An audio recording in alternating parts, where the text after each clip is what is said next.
Welcome to Break Into College, your place for warm, friendly, and expert advice where we cover everything from college prep, college admissions, and college success so you can achieve your goals. I'm Sydney Montgomery, the founder and executive director of Barrier Breakers, an educational nonprofit that specializes in providing high-touch admissions advising to students of all backgrounds, as well as free support for first-generation and low-income college applicants. Your host for this podcast is LoVetta Jenkins, Barrier Breakers Outreach and Wellness Coordinator, who helps ensure our students succeed from freshman year to senior year of college. As a reminder, you can always submit questions for us to answer for free at bit.ly/breakintocollege. You can also learn more about our work at college.barrier-breakers.org. Let's dive in.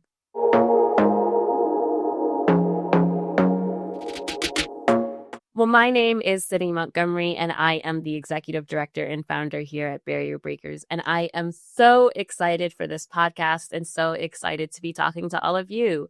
LoVetta, why don't you tell us just a little bit about yourself, your role here at Barrier Breakers, and your background? Well, I'm LoVetta Jenkins, the Outreach and Wellness Coordinator for Barrier Breakers. I help to ensure student success while they're in college, doing their wellness checks, making sure that they have everything they need and feel supported while they're in college. I am also the podcast host for Break Into College. Sydney, why don't you tell us a little bit more about your background? Absolutely.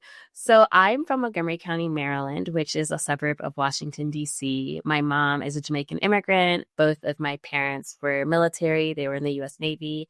And growing up, education was incredibly important in my household. But my parents, being non-traditional college students, they both got their degrees after the military when they were adults. They didn't necessarily know how to help me navigate the college process. Thankfully, I had a teacher who took an interest in me. She held my hand and she allowed me to become the very first person from my high school to go to Princeton. And then later after Princeton, I went to Harvard Law School. I have always been passionate about helping children and students reach their full potential. So after I practiced family law back in Maryland, and I am a Maryland barred attorney, I pivoted to education full time, where I have been working with students on their educational outcomes, their higher educational goals. I'm so excited to get to be a part of different students and their lives and to see them and mentor them all the way through college and even beyond. Here at Barrier Breakers, we have been fortunate enough to work with over 7,000 students on their college and law school application journey. I've been named to the Forbes 30 Under 30 social impact list for the work that we've done to increase access to higher education for so many students across the country. And I'm also a TEDx speaker. My TEDx First Generation Graduate Strive Business Success talks about tangible ways that we can support first gen students throughout their college and schooling, but also when they get into the workforce, internships and mentorship, and how to help them network and create opportunities for them to create generational wealth. Now, I hear that you are very passionate about first generation. How did you first get involved in college counseling and supporting first generation students? Absolutely. So I always like to say I fell into college counseling accidentally.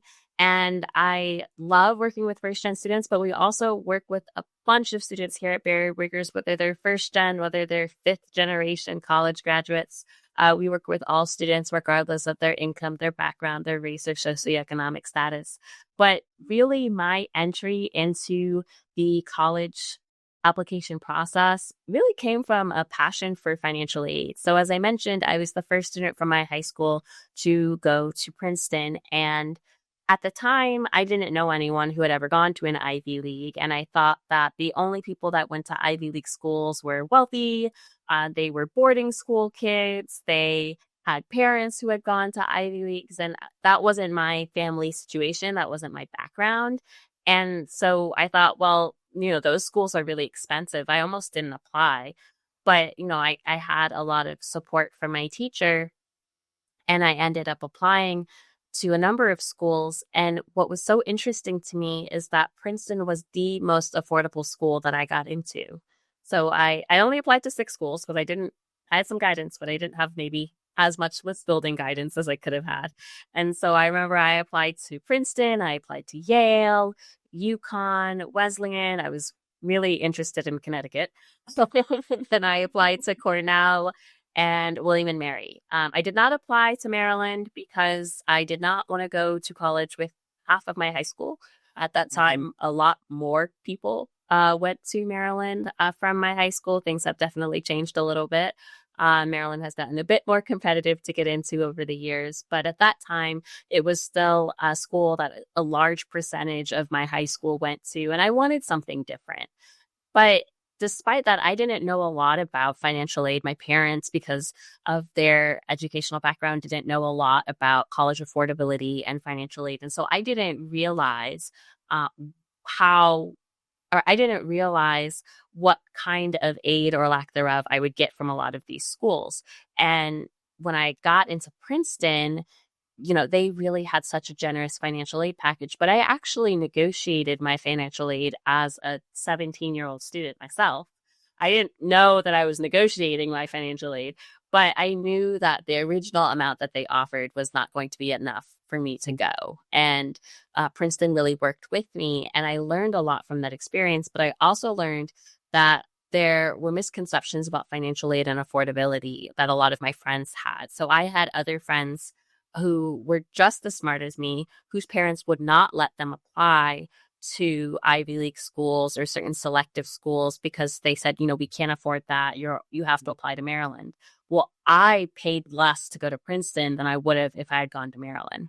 Mm. And that was really eye-opening for me.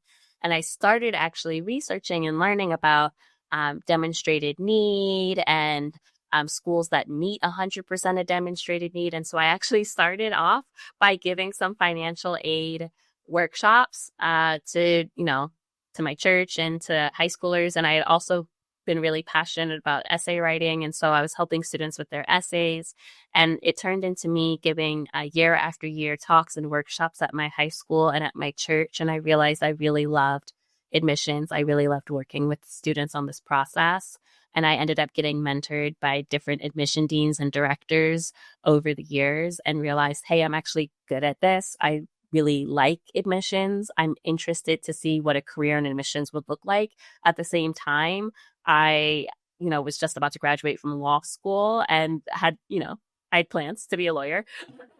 So I wasn't quite sure. I was like, well, I have this growing love for admissions. I have these mentors that are teaching me. But I also have a commitment to become a lawyer because that's what I've been working towards. So I ended up taking and getting my graduate certificate in independent educational consulting from UC Irvine online while I was clerking for a judge. It was kind of a crazy time. And my judge was like, what are you doing? And I was like, I don't know. I'm just still really interested in this. And, after clerking, I practiced family law and just realized, I have this certificate, I have this training, I have these mentors. I'm good at this. I had helped a number of students. By that point, I had been doing it on the side for well over 6 years. And, I had students that had gotten into top schools, that gotten full ride scholarships to competitive programs. And I realized how much I enjoyed opening up doors for them because Princeton changed my life. It changed the trajectory of my future. And I was getting to do that for other students. And I realized that there was nothing more fulfilling for me than getting to dedicate my life to doing this. And so I made that jump in 2020 and we exploded and I've never looked back. Mm. So tell us exactly about barrier breakers and the work you do with students. You're very passionate about a lot of different aspects of this, but what exactly does barrier breakers do? I love that question. So Barrier Breakers provides high-touch admissions advising to students. We start as early as ninth or 10th grade. Most of our young students are 10th graders, but we do have a few ninth graders, and we work on academic course planning, summer programming, extracurricular development, profile building. We work on sometimes some study skills and things that they need in order to grow into the successful students that I know that they can be.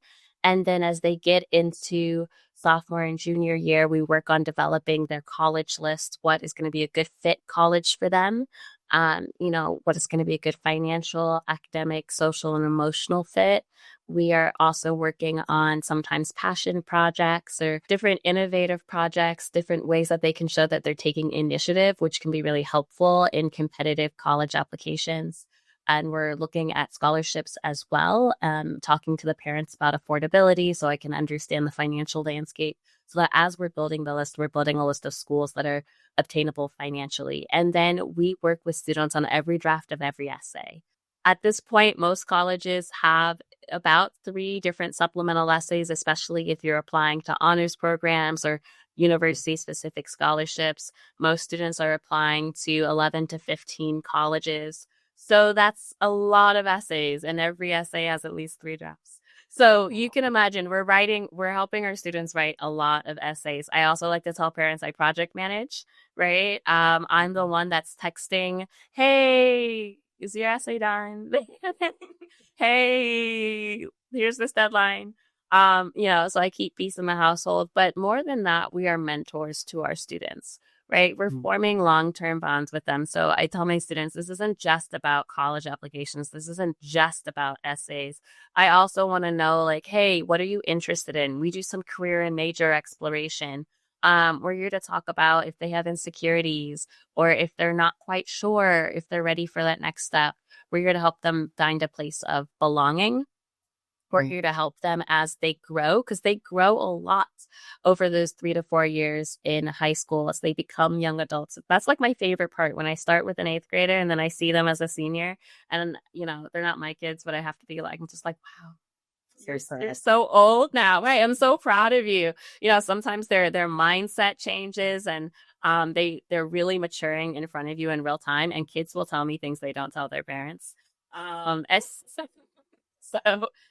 that's great. We have a team here of college counselors as well. So it's not just me. All of our other college counselors are, they're professional counselors. They're members of the Independent Educational Consultants Association, or they are current or former admission deans and directors. So we have a fantastic group of counselors here at Berry Breakers, and we're all really dedicated to creating those bonds with students. And then we help with interview prep. We help with letters of continued interest, wait lists, if they need to do financial aid appeals, helping them choose a school, right? It's really every aspect of the application process. And then once they go to school, we continue to stay with them all 4 years that they're in college. We check in on them at least once a semester. Sometimes students come back because they need help with internship support, or they want help with their resume, or they're not sure what major, or they're having trouble fitting in, not sure if they should join a fraternity or sorority. And so, we're there for those moments as well to help make sure that they graduate in 4 years. If they need to transfer, sometimes we're available for that as well. And then ideally that they can land a job, within 6 months of graduation. What a great timeline. 6 months. All right. So what's something people might not realize about applying to college today? Because I know there's a lot of misconceptions. What's something that you think everybody doesn't really know or they're not familiar with? So what's wild to me is that, and I get this from parents of all kinds, right? Like parents who haven't gone to college, parents who have gone to college, parents of public school kids, parents of private school kids. And they always come back to me and they say, Sydney, the school talked to us about working with them to write their college essay. Why are there 20 more? Right? I feel like I just don't, it's like so wild to me, because so many schools have this great master plan and they're like, we're going to work with your teen, your student, your 11th grader, your senior fall on their Common App essay. And I'm like, okay, that's great. And the rest of the essays, what is the support? And the schools are like, no, Common App essay. Yeah. That I think is the biggest thing. So here at Berry Breakers, we really try to get students to finish their Common App essay before their junior year. That summer before senior year and senior fall, we really want to dedicate towards their supplemental essays. I think a lot of people don't realize that they can also submit optional arts essays, even if sometimes like that's not what they want to major in. I think people think, oh, I only need to submit a music or a dance if I'm trying to major in music or dance. But there are a lot of selective colleges that will take an optional arts essay. So if you've been playing the piano or the violin, or you've been dancing, or you've been in theater, like there are opportunities for you to showcase that to add to your application. Sometimes it could be art, it could be architecture. So, if you've done any extra research, independent research, there are all these supplemental things that you can add to your application that I think parents and students often always don't understand as well. I think that there's this misconception also that it's normal to, or I think there's also this misconception that, as long as everything's done by January 1, it's fine. Here at Barrier Breakers, we really want everything to be done by October 25th, October 30th. I want people to enjoy Halloween if they celebrate it. But, because it's like no fun when you're writing essays and like all your friends are trick-or-treating. It's like your last Halloween too. But I think what's so important about that is there are so many schools that tie scholarships to applying early action. And that is not always clear. And so it's always safer just to get all of the applications in early action if you can, or just, to get them done. Also, kids don't like to write essays while they're doing their senior year homework. It's really difficult. I think everyone really underestimates that balance. Like, they still have the same number of sports, the same number of clubs, the same number of extracurricular activities. School got a little harder because every year in school gets harder. They still have tests. Like senior year teachers do not let up. They're not like, oh, they're applying to college, let me not assign so many projects. Like that's not what happens. So I think this like notion of they just need to do all of their essays senior year and I don't need to start before senior year is really setting yourself up for a very stressful few months in your household.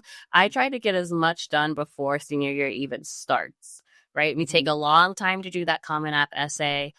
Junior fall, we've got the summer for most of those supplemental essays. We're doing little things in the fall, but not the, big things, not the top choice schools with all the pressure. By the time we get to the essays that we're writing in the fall, they've already written so many. And then they can be done and they can enjoy senior year. They can go to homecoming. They can do senior week and they don't have to stress about it. And I think I will just say that this process doesn't have to be stressful. And I think people assume, and there's Reddit and there's all these things that you hear, oh my gosh, it's going to be bad. And I always like to say it doesn't have to be bad. It can be fine. It can be great. It can be a cool time for teens to learn about themselves. I think that was one of the inspirations that we had when we struck out on making everything accessible. But I want to know what inspired you to start this particular podcast, Break into College? Yeah, so I have been thinking about doing a college podcast for a really long time.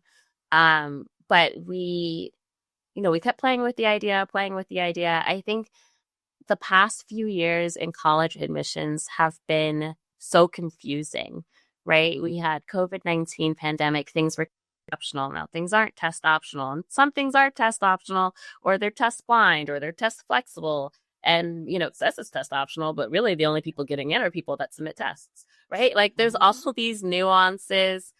There are so many different kinds of programs, direct admit programs, so many scholarships. I feel like it's just not fair for a lot of families how much information there is. You used to just apply to college and now you have to get a little PhD to figure out, all the different nuances of the things that your kid is interested in. And so, in seeing that and in knowing also that the times we're living in are really stressful, there's a lot of uncertainty, there's a lot of change. There's a lot of just information overload. I wanted to launch this podcast now because I know that our students and our families and our parents need quality advice. They need a roadmap. They need a relatable space, and a place that they can ask their questions to. People can submit questions to us for free at bit.ly/breakintocollege. You can submit any questions you have on the college application process, but we felt like it was our job as a nonprofit to provide this information. And, here, like I said, as a nonprofit, we do work with students of all backgrounds. We have students, we are free service for students that qualify for free and reduced lunch. We have an application, it's space available. And for every parent or family that pays for college counseling, it allows us to help a student on free and reduced lunch and to keep a lot of the programming that we have like this free, and to keep our outreach and wellness program free. And so, we're really trying to do our part to increase access and support students who need help. Because what I've learned from doing college admissions for the last 14 years is that everybody is actually confused about the college process. Wealthy parents, private school kids, low-income parents, public school kids, everything in between. I have yet to meet a parent who's like, I've got this whole thing figured out. It's actually it's the great unifier. In some ways, you put a whole bunch of parents of different incomes together and you say, how's your kid's college application process going? And I feel like they will all be having a time. Everyone has something to say. And so I was like, you know what, this is a really good time for us to try to get some information out. And there's a common thread between all of them because everybody has the same challenge, just in different ways with Yeah. the admissions process. Absolutely. So I want you, now I know some, but I want you to tell us what kinds of topics will Break into College cover? Yeah, so we're going to cover things. Of course, we're going to cover admissions, right? I'm really excited because we have really great guests lined up from different colleges, college admissions offices, different programs. We've got some students at different schools lined up to talk about their experiences. But we will cover admissions. We will talk about honors colleges and early action versus early decision, and early decision 1 versus early decision 2 versus restricted early action. We will cover financial aid and scholarships a number of times. We're going to talk about different kinds of programs, engineering programs, accelerated med, BSMD programs. We'll talk about architecture programs and arts programs and marine biology. We will talk about academic grades and what you need in order to, or what you need to do to be prepared for certain types of schools or tiers of schools. We'll talk about summer programs. Are they worth it? What kinds of summer programs do you need to go to? And what about internships? And what about volunteering? And how many extracurricular activities does your kid really need? We'll cover a wide range of things. We'll talk about testing and SAT and ACT and AP exams.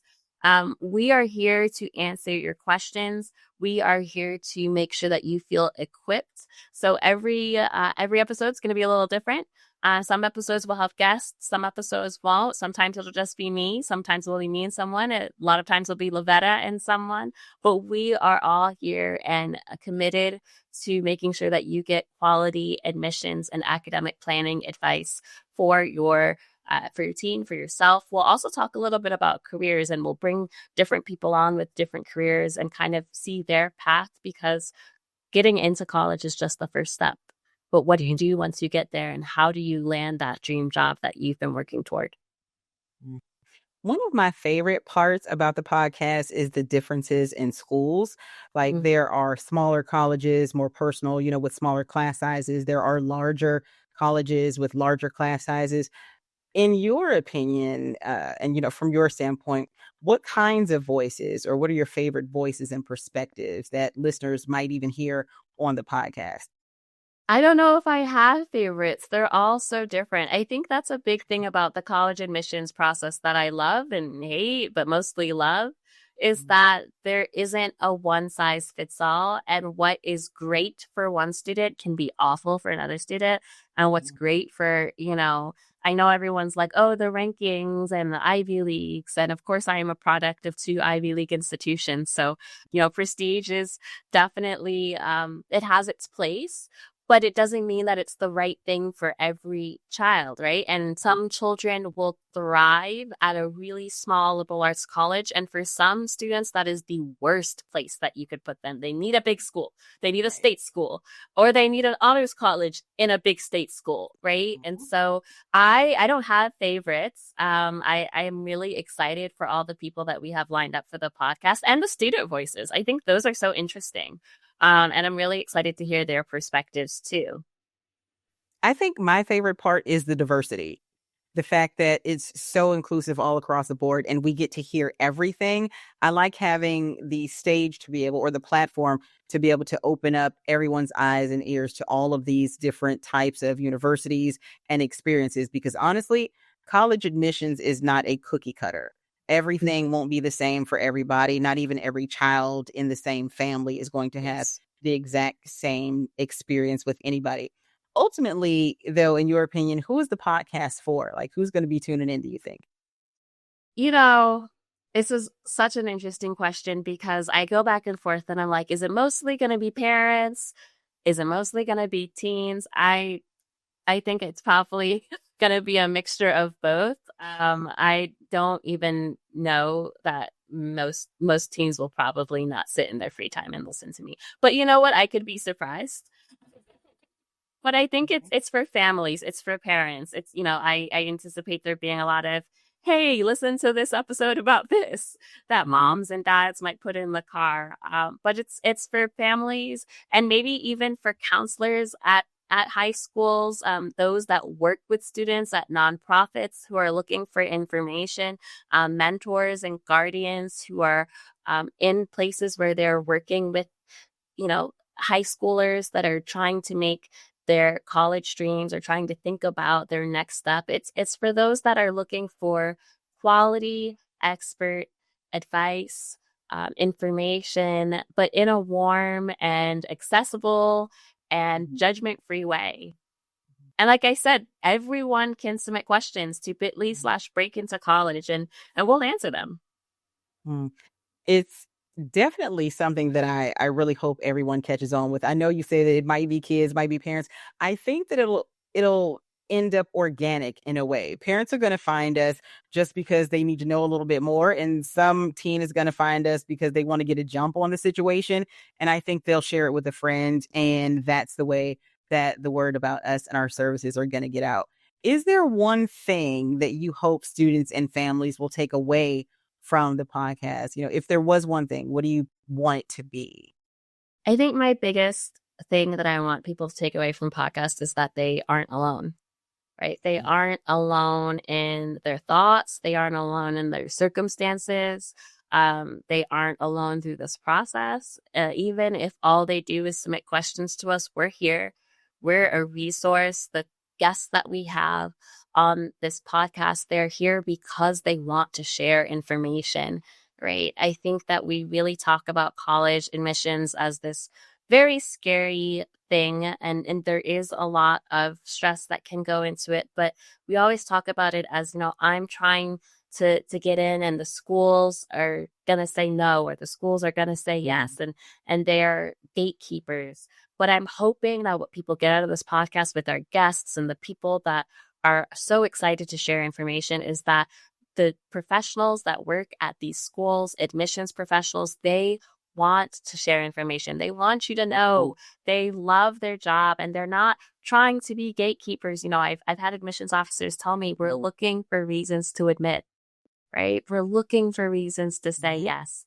And so I'm hoping that this humanizes the college application process, that, people feel like, especially if they're the first in their family to go to college, that this is possible, that it's attainable, right? And that there are people out there who want me to succeed and they are there to support me, and I don't have to do this by myself.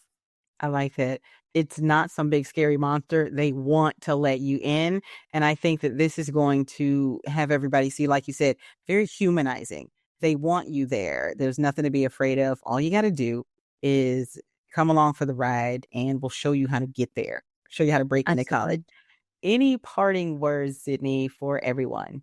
Tell your friends, like, subscribe, share. Sharing is caring, and let us know what you want us to talk about. You are as much a part of this journey with us as we are with you. And so please give us feedback and let us know how we can best support you. Absolutely. Sharing is free. Let us continue what we do to help others. Sharing is free. Thank you, everyone. Thank you.